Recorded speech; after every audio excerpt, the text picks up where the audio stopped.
Hello viewers, வணக்கம். Astro அரிச்சுவடியிலேருந்து உங்கள் ரேவதி தண்டபாணி பேசுகிறேன். நீங்கள் தடவையாக என்னுடைய வீடியோ பார்க்குறீங்கன்னா சப்ஸ்கிரைப் பண்ணுங்க. அப்போ தான் நான் போடுற வீடியோஸ் உங்களுக்கு உடனே கிடைக்கும். அன்பர்ந்த கடக ராசி, கடக லக்ன, புனர்பூசம் 4ஆம் பாதம், பூசம், ஆயில்யம் நட்சத்திர நேயர்களே, உங்களுக்கான ஏப்ரல் 2025 மாத ராசி பலன்கள். உங்கள் ராசிநாதனும் தினகிரகமுமான சந்திரன் 10ஆம் இடமான மேஷத்தில் இருக்க மாதம் பிறக்கிறது. மேஷத்தில் சந்திரனும் கடகத்தில் நீச்ச செவ்வாயும் பரிவர்த்தனை அடைவதால் மனதளவில் நன்றாக இருப்பீர்கள். அதே போன்று கடகம், விருச்சிகம், மகர ராசிகளில் சந்திரன் வரும்போது செவ்வாய் நீச்சபங்கம் அடைவார்.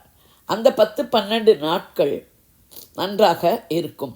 2 கூடிய சூரியன் மாத முதற் பகுதியில் 9ஆம் இடமான மீனத்திலும் மாத பிற்பகுதியில் 10ஆம் இடமான மேஷத்திலும் உச்சமாக இருக்கிறார். எனவே பொருளாதாரம் மேம்படும், பண வரவு நன்றாக இருக்கும், குடும்பத்தில் சுமூகமான சூழ்நிலை நிலவும், குடும்ப உறுப்பினர்கள் ஒத்துழைப்பர். அரசியல்வாதிகளுக்கும் அரசாங்க காரியங்களுக்கும் மாதம் முழுவதும் மேன்மை. 3-12 கூடிய புதன் 9ஆம் இடமான மீனத்தில் நீச்சபங்கம் அடைந்து சஞ்சரிக்கிறார். உங்கள் முயற்சிகள் வெற்றியாகும், தைரியம் வீரியம் மேலோங்கும், இளைய சகோதரர்கள் ஒத்துழைப்பர்.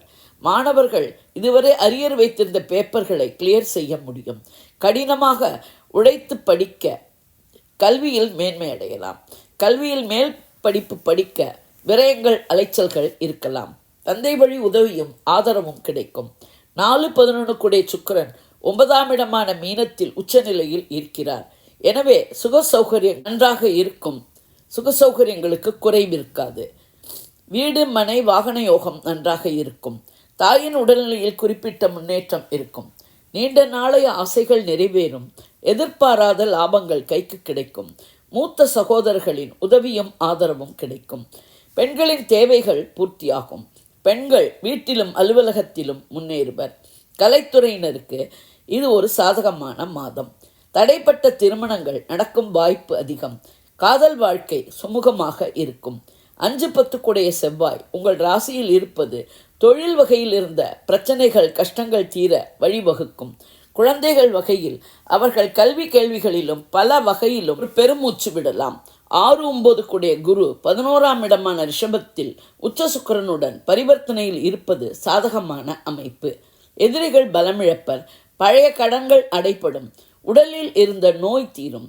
தந்தை வழி உதவியும் ஆதரவும் கிடைக்கும். குரு பார்வை 3ஆம் இடமான கன்னி, 5ஆம் இடமான விருச்சிகம், 7ஆம் இடமான மகரத்தில் விழுகிறது.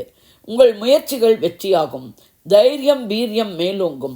இளைய சகோதரர்கள் ஒத்துழைப்பர். குழந்தைகள் கல்வி கேள்விகளில் மேம்படுவர். அவர்களை நினைத்து பெருமிதம் அடைவீர்கள். கணவன் மனைவி உறவு அந்யோன்யமாகவும் அன்பு பாசத்துடனும் இருக்கும். நண்பர்கள் தொழில் கூட்டாளிகள் ஒத்துழைப்பர். 7-8 கூடிய சனி 8ஆம் இடமான கும்பத்தில் இருந்து 9ஆம் இடமான மீனத்துக்கு பெயர்ச்சியாகி இருக்கிறார். கடந்த 5 வருடங்களாக கண்டகச்சனியாலும் அஷ்டமச்சனியாலும் ஏற்பட்ட தொல்லைகள் நீங்கி நிம்மதி பெருமூச்சு விடுவீர்கள். சனியால் இனி தொல்லைகள் இல்லை. இதுவரை இருந்த பாதிப்புகளில் இருந்து மீண்டு வருவீர்கள். பிரிந்த குடும்பங்கள் சேரும் வாய்ப்பு உண்டு. கணவன் மனைவிக்கிடையில் இருந்த மனக்கசப்பு மாறி சமாதானம் ஏற்படலாம். சனி பார்வை 11ஆம் இடமான ரிஷபம், 3ஆம் இடமான கன்னி, 6ஆம் இடமான தனுசில் விடுகிறது. நீண்ட நாளைய ஆசைகள் நிறைவேறுவதில் தாமதங்கள் இருக்கலாம். எதிர்பாராத லாபங்கள் கைக்கு கிடைப்பதில் தடைகள் இருக்கலாம். முயற்சிகள் பலிதமாக கடினமாக உழைக்க வேண்டி வரும். தைரியம் வீரியம் மேலோங்கும். சகோதரர்கள் முரண்படலாம். பணம் கொடுக்கல் வாங்கல் விஷயத்தில் கவனமாக இருக்கவும். 9இல் இருக்கும் மீனராகுவால் வெளிநாடுவார் உறவினர்கள் நண்பர்கள் வேற்றுமொழி வேற்றுமதத்தினரின் ஆதரவு கிடைக்கும். 3இல் இருக்கும் கேதுவால் முன்னேற்ற தடை இருக்கலாம். கிரகங்களால் ஏற்படும் குழப்பங்கள் சஞ்சலங்கள் தீர தெய்வ வழிபாடு, ஆன்மீக சிந்தனை இவற்றுடன் யோகா தியானம் போன்றவை கை கொடுக்கும். பிறை சூடிய சிவன் வழிபாடும் குலதெய்வ வழிபாடும் மேன்மை தரும். சந்திராசிரம தினங்கள் ஏப்ரல் 23, 24. சந்திராசிரம தினங்களில் உஷாராக இருக்கவும், பயணங்கள் புதிய முயற்சிகளை தவிர்க்கவும், வண்டி வாகனங்கள் ஓட்டும் போது கவனமாக இருக்கவும், வம்பு வழக்குகளை தவிர்க்கவும். இது ஒரு பொது பலன். உங்கள் பிறந்த ஜாதகம், தசை, நடப்பு புக்திப்படி பலன்கள் வேறுபடலாம். நீங்கள் இதே லக்னமானால் இந்த ராசிக்கான பலனையே எடுத்துக்கொள்ளலாம். வேறு லக்னமானால் உங்கள் லக்னம் விழும் ராசியின் பலனை எடுத்து ஒப்பிட்டு கொள்ளவும். நான் கொடுத்த இந்த வீடியோ உங்களுக்கு பிடிச்சிருக்கும்னு நினைக்கிறேன். பிடிச்சிருந்ததுன்னா லைக் பண்ணுங்க, ஷேர் பண்ணுங்க, கமெண்ட் பண்ணுங்க. நன்றி, வணக்கம்.